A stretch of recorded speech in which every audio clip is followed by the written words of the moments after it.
கிறிஸ்துவுக்குள் பிரியமானவர்களே, இந்த அருமையான நாளிலும் நீதிமொழிகள் 16வது அதிகாரம் 32வது வார்த்தையின் மூலமாக ஆண்டவராகிய இயேசு கிறிஸ்து இந்த நாளிலும் நமக்கு ஒரு ஆலோசனை கொடுக்க விரும்புகிறார்.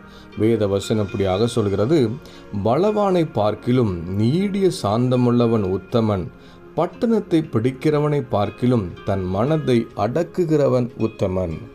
இன்றைக்கு ஆண்டவர் நம்மிடத்தில் எதிர்பார்க்கிற காரியம், நாம் பலவான்களாக இருக்கிறதை காட்டிலும் சாந்த குணமுள்ளவர்களாக இருக்க வேண்டும் என்பது தேவனுடைய எதிர்பார்ப்பாக இருக்கிறது. வேதாகமத்தில் ஈசாக்குடைய வாழ்க்கை குறித்து ஆராய்ந்து பார்ப்போம். ஏன்னா ஆபிரகாம் தோண்டின துறவுகளாகிய ஏசேக்கையும் சித்தனாவையும் சத்துருக்கள் தூர்த்து போட்ட போது ஈசாக்கு கொஞ்சம் கூட வாக்குவாதம் பண்ணலை, கலகம் பண்ணலை, எந்த முறுமுறுப்பு இல்லாதபடிக்கு, சண்டையிடாதபடிக்கு சாந்த குணத்தோடு கூட இருந்த நிமித்தமாக தேவனாகிய கர்த்தர் ஈசாக்குடைய வாழ்க்கையில் ரெகபோத்தை கட்டளையிட்டு சத்துருக்களை சாட்சி சொல்றாங்க, நீ கர்த்தரால் ஆசீர்வதிக்கப்பட்டவர் என்று சொல்லி.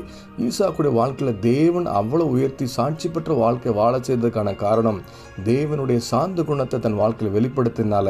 இன்னைக்கு நாமும் சாந்த குணமுள்ள இருப்போம். ஏன்னா நம்முடைய வாழ்க்கையில் ரெகபோத்தை பார்க்க முடியும், கர்த்தரால் சாட்சி பெற்ற வாழ முடியும் என்பதில் எந்த மாற்றமே இல்லை. இரண்டாவது காரியம், பட்டணத்தை பிடிக்கிறவனை காட்டிலும் தன் மனதை அடக்குகிறவன் உத்தமன். சிம்சனுடைய வாழ்க்கை குறித்து வேதத்தில் ஆராய்ந்து பார்ப்பீங்களா? எத்தனையோ காரியங்களை சுதந்திரத்து கொண்டும் எத்தனையோ பட்டணங்களை பிடித்தும் தன் மனதை அடக்க தவறி போனதுனால தவறான முன்னுதாரணமாய் மாறி போனதை வேதம் சுட்டி காண்பிக்கிறது. ஆனால் அந்த சமயத்தில் யோசேப்புடைய வாழ்க்கை நீங்கள் ஆராய்ந்து பார்ப்பீங்களா?